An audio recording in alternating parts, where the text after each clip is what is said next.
that you don't need all the things you think you need. You don't need all the people you think you need. You are certain enough in where you stand. You're so grounded. You don't need all that. You just trust and you have faith.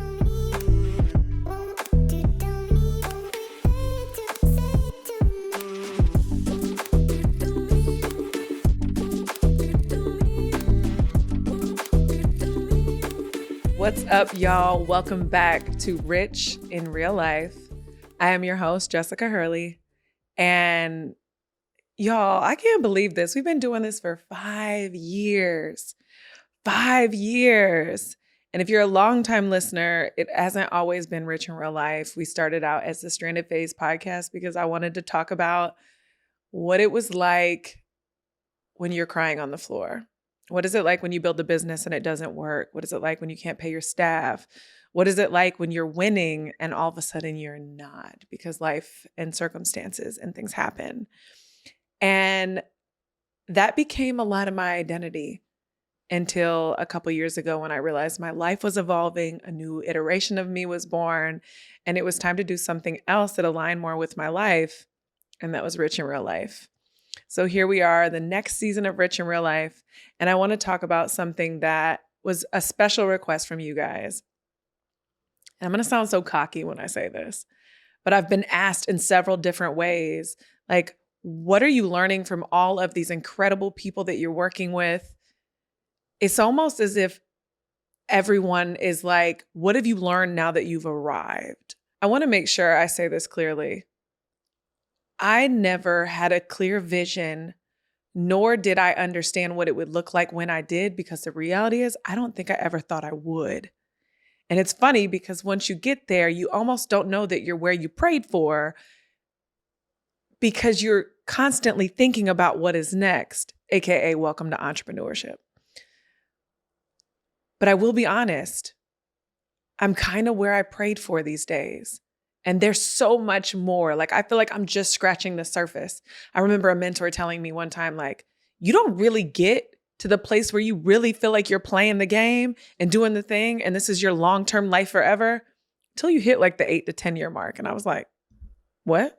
But here I am, year 4 of entrepreneurship, going into year 5. And I got to be honest about a couple things. While this is truly the hardest shit I have ever done, I'm definitely where I prayed for. Places that I never thought I would be, in rooms that I thought I would never be in. And so the questions I get asked about from you guys a lot in different ways is like, what have you learned? What are you learning from all these people? And let me be clear about what that looks like. I started a media company to create podcasts, to tell stories of underrepresented individuals, which is now Epic Media, by the way. Shout out to Epic Media. And somehow coerce my way into working with, I swear to God, y'all, I get paid to learn, with some of the most incredible people I have ever met in my life. People that are making multi-millions in their business, but serving intentionally with a purpose in a way that I've never seen. And so not only do I get to help them amplify their voices, connect them with the conscious listeners that are looking for content like theirs, but I'm learning at like a hyper speed because of the people that I get to work with, because they are all at a level that is insane, a place that I never thought I would be. And to now be realizing that I'm not beneath them. I'm not the doer. I'm their equal. I get to play in these networks. I get to make these connections. Your favorite influencer is not going to tell you this. Your favorite guru is not going to tell you this, but I am, because I have to be real. Like I have always told you guys, God's vision for me has always been bigger than anything that I can ever conceptualize. And so I never saw myself in these rooms. These were people that I idolized. And I joke all the time, and now I say my idols are my rivals. But they're not really my rivals. They're my network. They're the people that I collaborate with. They're the people that I'm connected with, the people that I talk to every day. They're the people that I get to tug on and pull from and get fed by because I do good work. We're going to get into why you need to do good work in a minute. So of course, y'all know me. I'm not just going to sit here and talk. I came up with a list of things that I have learned from arriving. And I know that sounds sarcastic. Like, I have not arrived. Your girl has so much more work to do. Like, I legitimately keep creating new versions of my goal that I'm like, oh, this thing that I thought was the massive goal was 5% of the big thing that God wants me to turn around and see the football field. And I was playing on the sideline. So it just keeps getting bigger and bigger and more massive. And these things that I'm achieving become very small things in like the chessboard of life. But when I say I've arrived, I am now at a place where I never thought I would be, ever. And I get to work, like I said, with the most profound individuals. And so what I want to share with you is a couple of the ways and things that I see in every single one of them, maybe in a different way here or there, that I've had to integrate into my life to be a better entrepreneur, a better CEO, a more sane individual when it comes to managing more, and just like growing insurmountably what I feel like is always on 3x speed, because you can play these podcasts on 3x speed. I feel like my growth is always, I went from every year, I could give my year a theme and be like, oh, this year is all about balance and this year is all about harmony. I feel like my growth now is every 3 to 6 months. I look back at stuff I did 6 months ago and I'm like, shit, I would never do that now. It's completely different. I make better decisions. I make different decisions. I talk to different people now. Like my growth gets faster and faster and faster. And so I have noticed a stream of the same concepts, same thought process, same ability to lead that I'm just going to lend to you from the places and the spaces that I've been in. And let me be clear about something. We'll start with this. And here's something I want to give to you. One of the biggest things I had to realize was that I had arrived, AKA, I'm not the dishwasher anymore.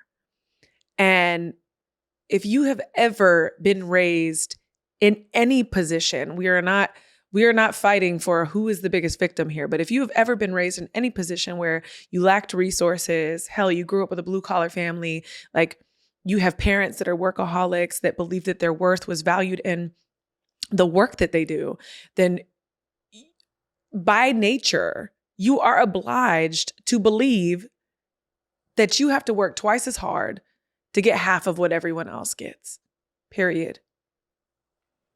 And I had to realize in working with these individuals and these game changers and change makers that every time I entered a room with them, it was me that was putting myself in the seat of beneath, below, bottom of the floor, foundation level, because I was looking at them like they're coming to me to do something that they, instead of having a team do, they want me to do. And while they trust my expertise, I'm still not there yet. I'm still beneath them. I'm still lower than them. And realizing nobody was forcing that upon me but me. There was something in my soul, spirit, upbringing that made me believe that I had not done enough work. I had not worked hard enough. I had not worked twice as hard as they had to deserve what they have. So therefore, I'm not on their level.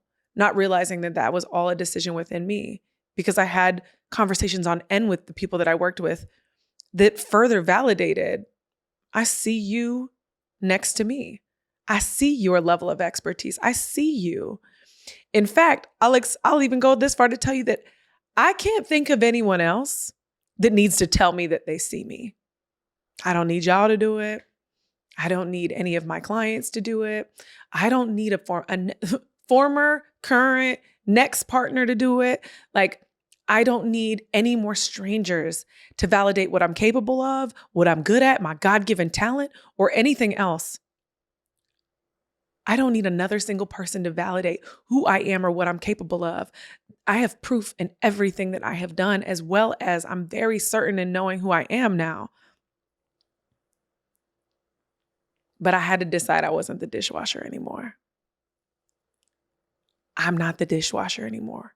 You're not the dishwasher anymore. Come from behind the back and acknowledge you can stand in the front and you don't need anyone else to invite you. Once you can prove and know that you do good work, like I promise that's the only thing. It's like, do you do good work? Do you do good by people?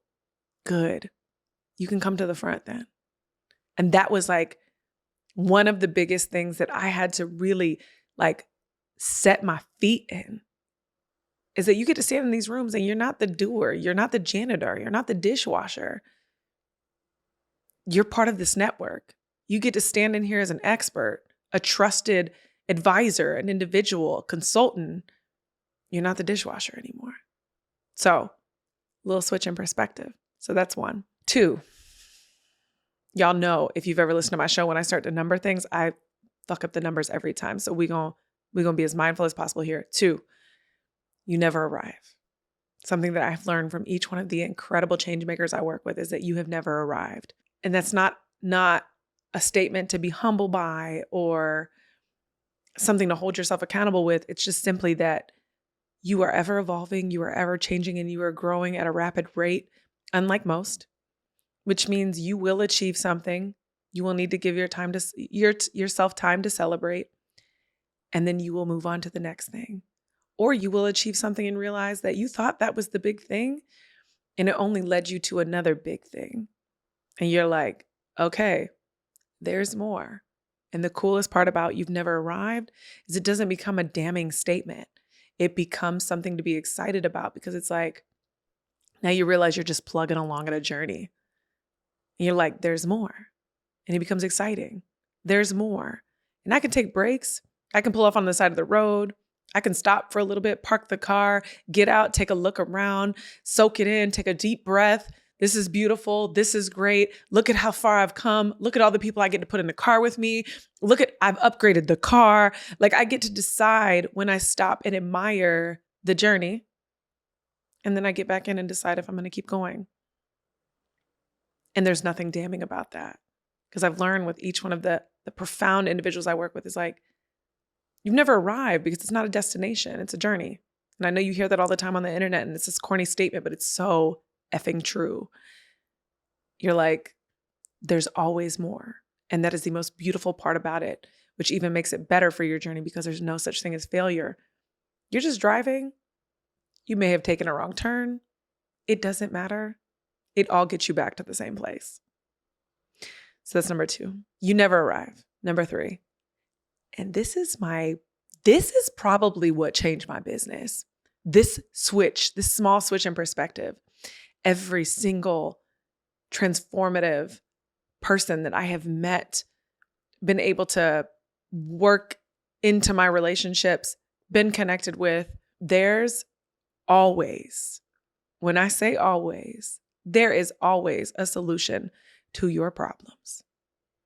It is just a matter of a gap in information. So the question you have to always ask yourself is, how much am I willing to pay to solve this? Or how much time am I willing to spend and invest or sacrifice fixing this? That's it. Those are your options. A problem means you have a gap in information. So how quickly can you close that gap? Is it hiring someone? Is it contacting your network? Is it setting aside time blocking, managing your time better to be able to figure out and discover what that solution might look like? But the reality is there's never a bump in the road ever for the folks that I have encountered and worked with that is like, wow, damn, it's over. That's it. It's been a good ride. Like, no. A problem is an invitation to close a gap in information. And 9 times out of 10, the answer is within you. You're going to find out what the solution is, and it's probably going to take you to something even bigger and better. So it is simply just an invitation. So number 3 is that there's always, and I literally mean always, underline it, put a little exclamation point, there's always a solution to your problems. And because of that, that brings me to number 4. You learn to maximize that I don't give a fuck muscle, but you're often scared. You still have doubt, but you just learn to flex this muscle. Like, okay, everybody's doing it. Great. I don't really care. How do I close the gap in information to be better, to do it differently, to see it in a way or monetize it in a way or do something or show up or impact others in a way that everyone else is not? Okay, there's a problem. Great. Like the ups and downs, again, just invitations for you to max out the muscle, the I don't give a fuck muscle, the first class award in failure. Great. Learn, move on, pick it up. Let's go. Next. Like, I know I sound really cold when I say this, but it's something that I have seen in every person that I've gotten to work with. It's like, yeah, I lost a couple $100,000 a day. I lost a massive contract. I did this thing and I invested a ton of money and it did not work. Back to the drawing board. At least now I know, black and white, that thing doesn't work. On to the next. Your switch in perspective of maxing out this muscle, that there really isn't much that can transpire in your journey that will keep you stuck forever or make you want to quit. Now, granted, I've had some days, but they are simply days. I've had some days where I want to throw it all away. I've had some days where I'm like, this is not going well repeatedly. Am I the problem? Which takes me to my next, number 5. Your business can only grow to the extent that you can. I want y'all to really hear me when I say this. Your business can only grow to the extent that you can. And I don't care how busy you are. I have said this on a million podcasts, but let me please reiterate and say this again to you. And I am a product of this, so I know this personally. Your chaos, your trauma, the things that you are choosing to run cyclical patterns in, lessons that go unlearned, will meet you over and over and over again as an entrepreneur. They will chase you. They will knock, you will open the door, and chaos will enter. You have to personally develop, heal, and prioritize self-development while you build your business. It is imperative.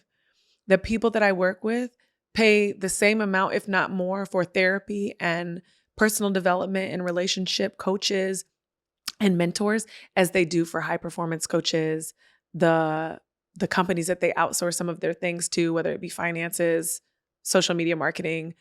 They spend the same amount, if not more, on the things that keep them well.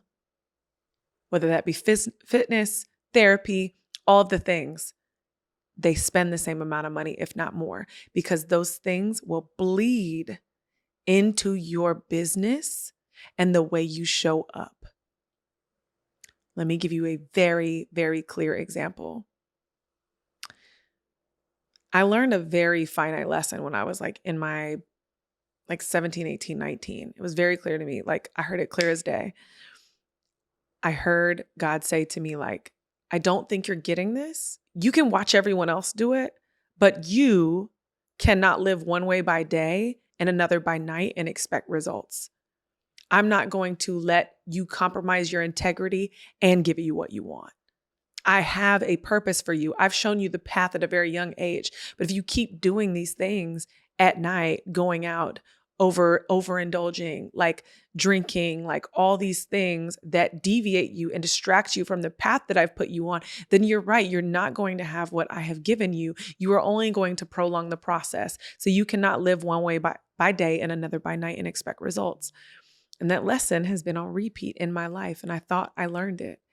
And guess where I found myself in my business at 34, 33?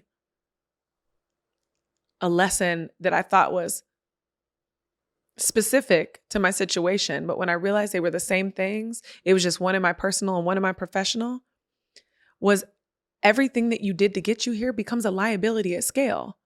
AKA the hustle, the survival mode, the bullshit drive that you had to have to get you to where you were for your first 6 figures will not, honey, get you over $500,000. It will not. You will have to become a different person, a version of yourself multiple times, and you will have to let those versions of you die, because doing the same things you did to get you there will drag you down, bury you, and drown you here. And that's when I realized the lesson was on repeat.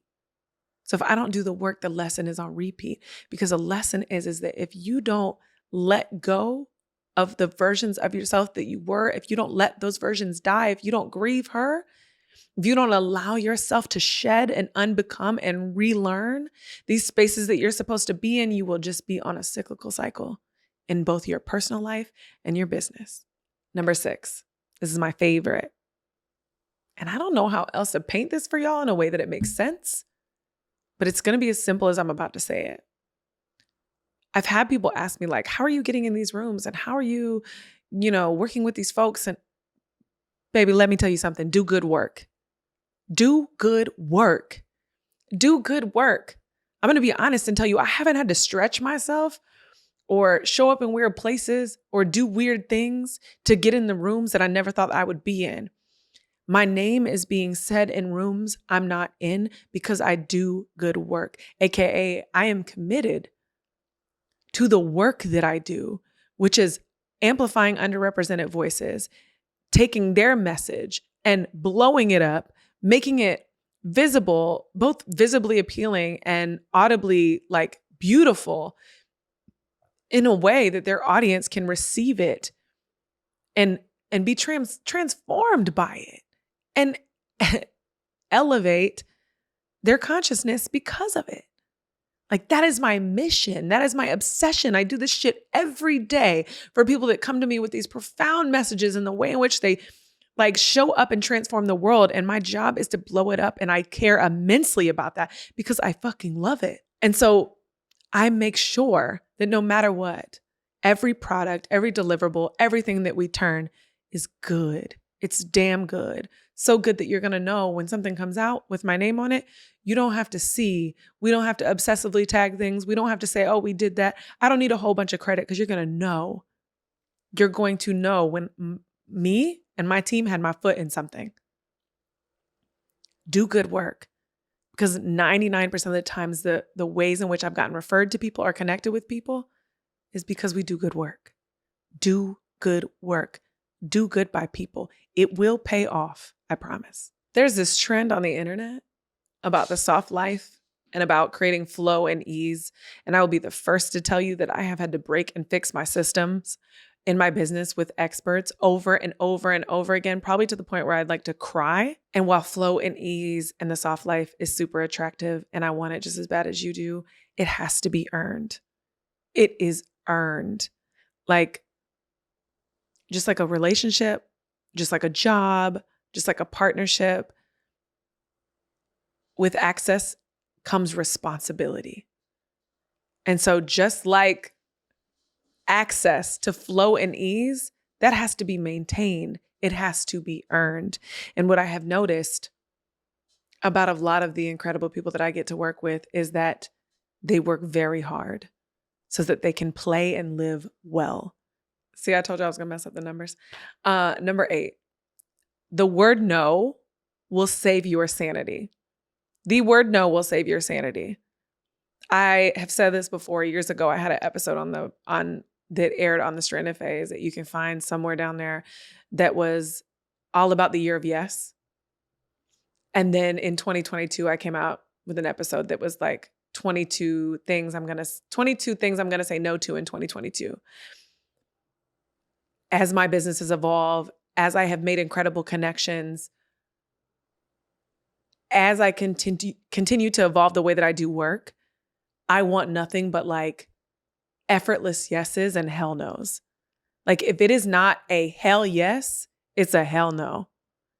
And so like, I want to effortlessly say yes to things I'm excited about and things that kind of got me like, got that intuition stirring, red flag energy. It's a no.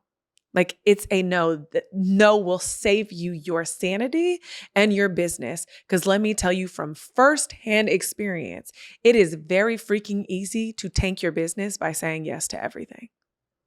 You say yes to everything and all of a sudden you will find yourself doing a service or something that brings in what you think to be a ton of money when you realize you are burning out your staff, burning out yourself, crying on the floor, and spending all the money you have because something that you thought brought you a lot of money also costs you a ton of money to manage, run, team members, all the things. There are a ton of businesses out there talking about their revenue, but they're not talking to you about their net. Let me be clear. Again, this is coming from firsthand experience, someone who has experienced immense burnout and said yes to everything and found myself having to reinvent and recreate and re-evolve my business multiple times because I created a mess. No will save you your sanity. One of the things that shook me to my core was when a client said to me, I see you're burned out. I hope this doesn't hurt your feelings, but I want to help you get clear on something. You're burned out by something you created. And I was like, she's like, you had a magic wand and you went like this and you said, I'm going to create this thing that I want. And now it's got you crying on the floor and you hate it. So just to be clear, you created something you hate. And I was like, shit. But at the same time, it was wildly empowering because I was like, that also means I have the power to change it. I can change it. You can change it. No will save your sanity. Number 9, let me tell y'all something. The folks that I have been around are not worried about other people. They are too busy collaborating. If you are still comparing yourself, listen, comparison is inevitable. It lives in us. We can't help it. But if you are still comparing yourself to your competitors, if you are still comparing yourself to strangers on the internet, and that is keeping you from moving forward, you are stuck in a very wrong place because the people that I work with, the people that I admire and am inspired by, they are not in the slightest focused at all on what their competitors are doing, what the people that hell might have copied them be doing the same exact thing. They do not care because they know their magic is in them. They are the sauce, whatever they do. And collaboration works every time over competition. And I hate to say that corny ass statement over and over again, but I mean it. The people at a higher level are collaborating. They do not care. They do not feel like there's a limited amount of money. They do not care. They do not feel like abundance is limited. They do not feel like because someone is doing the exact same thing that they do, that it could take away something from them. They are collaborating with folks. That is where the power is. They are not worried about their competitors. They are not worried about people biting at their feet. They are not worried about complainers because these are the things that will drag you down. This is said to me over and over and over and over by a client turned dear friend. And it's simple. You can have whatever you want. You can have whatever you want. You can have whatever you want. And I can't tell you guys how many times and how long it took me to understand this. And I will say, because we are untraining 34 years of life, I believe it. And then sometimes I feel myself seep right back into the crack of believing that I am limited in thousands of ways and I can't. But then I realize over and over again that it is absolutely abundantly true. I can have whatever I want. You can have whatever you want. And the moment that you are in doubt of that, do something that makes you feel free. Do something that makes you feel like you have decided that you can have whatever you want without having to work for it. And I don't mean you get to be lazy and have whatever you want. What I mean is oftentimes because of the circumstance that we are often created from, whether that be our upbringing or our trauma or whatever that thing is, our parents were blue collar workers. Like I mentioned early on, we have this damned belief that we can only have the things we want when we work twice as hard for them. So I'll buy the car I want when I do X, Y, and Z. I'll go on the vacation I want when I have X, Y, and Z. I'll build my business to this place when I have X, Y, and Z. These might sound like very big things, but coming from someone that has built several times, built the shit on the way down, jumped out of the plane and built the shit on the way down, 9 times out of 10, it works. If it doesn't, I learn something very valuable and I go back to the drawing board and I recreate it and then I get it right the next time. You can have whatever you want. And this is going to sound really corny and very not humble of me, but the things that my clients and my friends have taught me about get the black car, get the driver, like fly first class, take the vacation, because ease and luxury is afforded because you work so hard. So why are you working so hard to think that you will get to a certain place that all of a sudden you will be able to afford whatever you want when you can just decide that you can have whatever you want? Maybe not all the time, but if there's something you want bad enough, you will find a way to go get it. You can have whatever you want. Number 11, you cannot receive the things that you want and need with a closed fist. And that came from a dear friend as well. I can't tell you how many times I have made the invaluable mistake of thinking because I don't know something, I am now at a complete stop. When I do good work. So because I do good work, I have an insanely powerful network. My network capital is insane. And the people that I get to network with, the feeling that we feel of like reaching out and asking for help, or reaching out and saying like, hey, I'm stumped and here's where, and having the audacity to think that people will be like, oh, well, you need to get your shit together. Like, oh, well, what are you asking me for?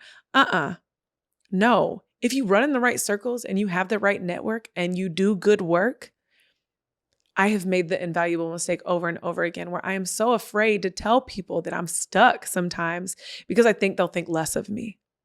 When the reality is, every time I've opened my mouth to say like, hey, your girl's struggling. Hey, I'm burned out. Hey, I'm trying to do this thing with my team and it ain't doing. How did you do this? I have gotten invaluable information, like information that people pay hundreds and thousands of dollars for in masterminds. You cannot receive without a closed fist. Like, I've gone as far now to where I'm like, I'm not afraid to tell my clients like, hey, I really want to work with this person. Do you know somebody there? And they're like, oh my God, yes. You know why? Because I do good work. Do good work and know you got to open your mouth. People cannot read your mind. You cannot receive with a closed fist. So you have to ask, you have to stay connected, you have to keep your ear to the ground, and you have to be willing to use your words to get what you want. Last but not least, 12. One thing, I would say the thing I admire the most about this space that I'm in and the people that I get to work with is something that I'm still working on. And it is probably the thing that I am the absolute most empowered by.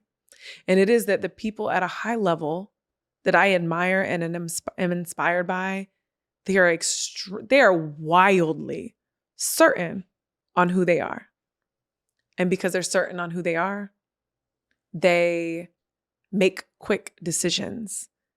They trust their intuition. They know who's right for them and who is not. They are open-minded. They're clear on what their values and their morals are and their positioning at all times. They know what is for them and what is not for them. This is something that I personally have struggled with for a while. Truth be told, your girl is easily persuaded from time to time. And sometimes I still fall into the trap of seeking other people to tell me who I am or how I come across or what I look like. It is something that I am learning to untrain and undo, but I fall for it every now and then. But the incredible humans that I get to work with, they are so fucking certain on who they are. It's mind-blowing. It's damn near like the most attractive and empowering thing that I have ever come across of like, I want to know myself so damn well that my decisions are simple, that while I want counsel and I want advisors, I don't want to seek everyone to solidify things that I need to do in my life, in my business. There's something about the certainty of knowing who you are and where you're going, having insurmountable faith and trust in your journey, that you don't need all the things you think you need. You don't need all the people you think you need. You are certain enough in where you stand. You're so grounded. You don't need all that. You just trust and you have faith. I'm going to throw a little bonus on there because it's something I'm experiencing right now. Change is an invitation. If you're listening to this right now, when I think you are, we are all in the middle of what feels like a massive pivot. Everything is changing. There's new social media apps. The ones that we once relied on aren't as popular anymore. There's threats to shut certain ones down. Like things that we normally marketed our businesses on are not as prevalent anymore. Like the ways in which we were taught to market that was the must do is no longer a thing. Like there are so many things that are changing. I just want you to know it's not the end. It's not the end.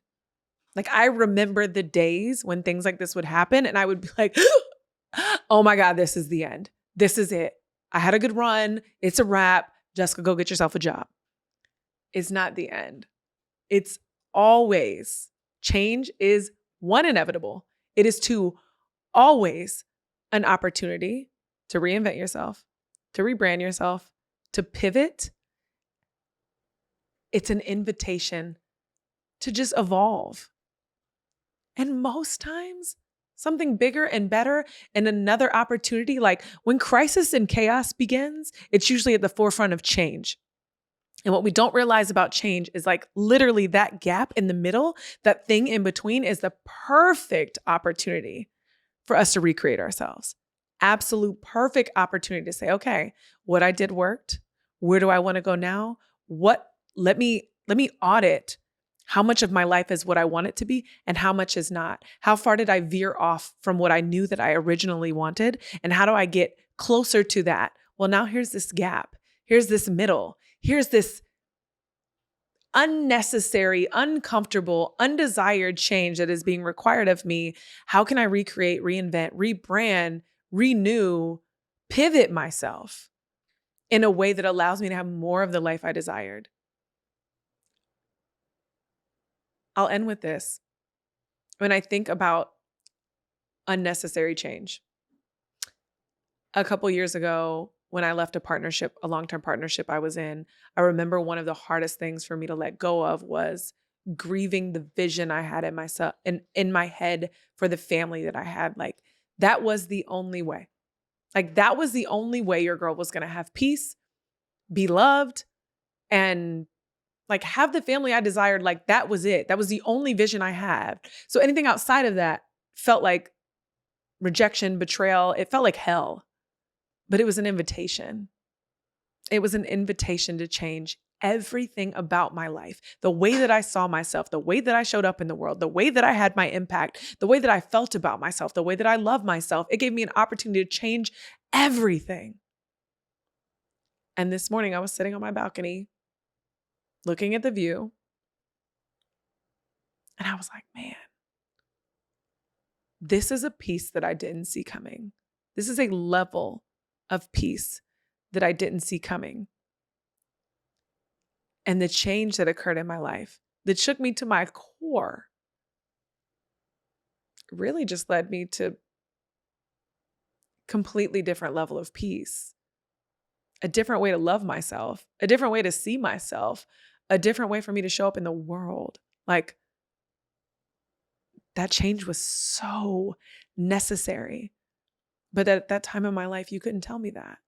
I had one way that I saw things, and it was only supposed to be this way. And this was the only way for things to be successful. That wasn't true. I've now recreated my success. I've recreated my peace.